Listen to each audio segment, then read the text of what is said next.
начале XX века была изменена снаружи форма купола. Он был приподнят и обработан на манер русских церквей. Собор оштукатурили и побелили.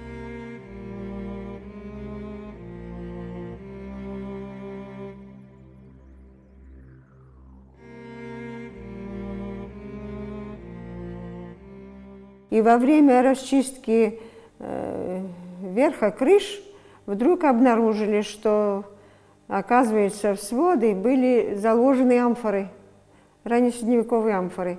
Их достали около 30 штук, но осталось еще очень много. Они там были заложены вот в таком виде, чтобы, значит, когда будут дождь, чтобы не затекало и не утяжеляло амфоры. Ну вот это очень интересно, амфоры. Все они не использованы, хотя некоторые пишут, что это вторичное использование, но это неправда. Они не использовались, просто забирались, где, видимо, что-то было перевезено для нас, и все закладывали туда вот в эти... для уменьшения распора куполов, чтобы не разрушилось. Это вот как случилось в Константинополе. Первый купол там же разрушился, обвалился, потом заново отстраивали его. Вот это очень интересно, очень красивые, изящные амфоры, так называемые каблучковые. Но они тоже разного времени, 4 до 6, и датирующим их каблучковая вот эта нижняя часть. Все они покрыты бороздками, это характерная черта раннего Средневековья. Изящные ручки такие очень, и изготовлены они из, конечно, не местной глины, с блестками слюды.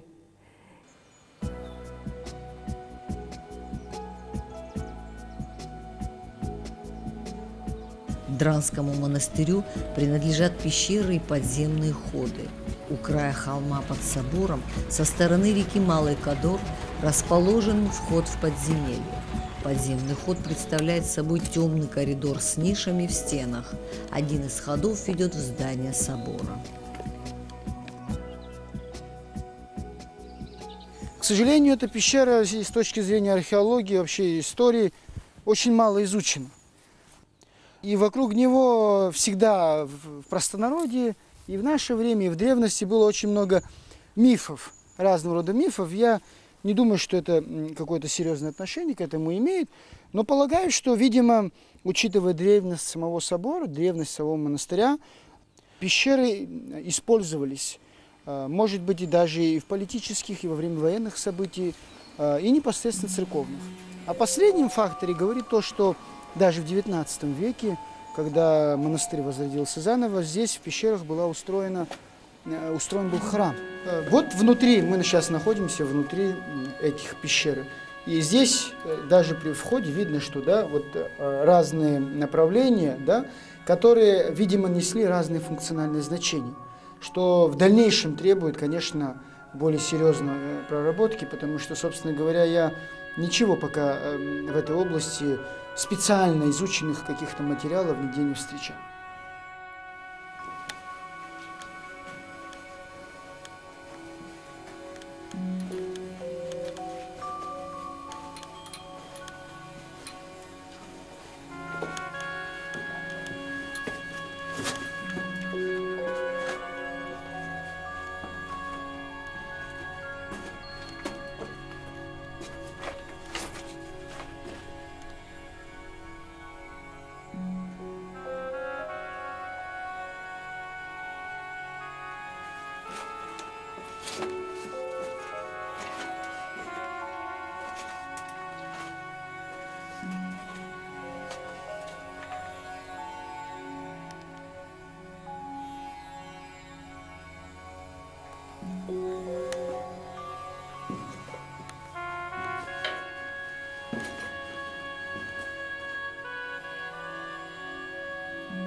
Там, видимо, был какой-то город. Было много развалин, о которых писал такой известный краевед Юрченко. Здесь был когда-то, он был даже директором первой горской школы.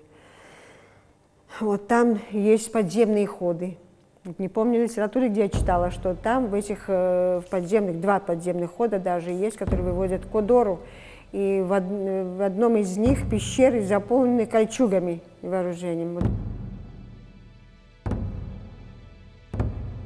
Вообще славилась Абхазия кольчугами. Даже в XIX веке писали об этом, но почему-то наши пишут все, что кольчуги здесь и вообще вооружения были не такого качества, как на Северном Кавказе. Вот есть такой Клопрот, который пишет, что лучшие кольчуги изготавливались в Абхазии, даже в XIX веке.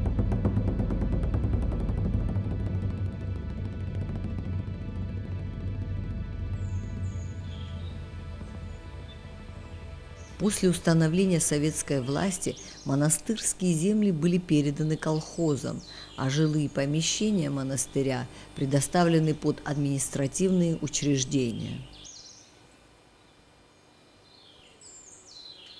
Он был закрыт, часть монастыря была превращена в тюрьму. Вот за моей спиной находится как раз одно из зданий.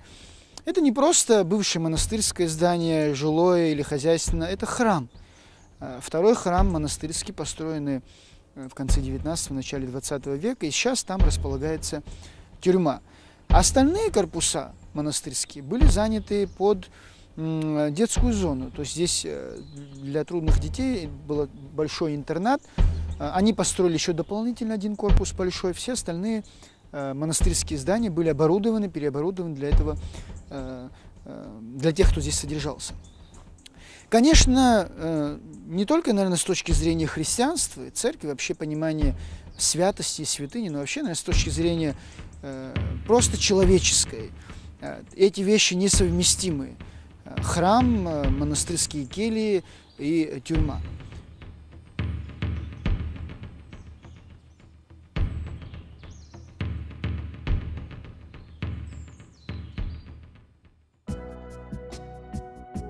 Величественное сооружение VI века, Дранский собор, потрясает наше воображение своей грандиозностью замысла.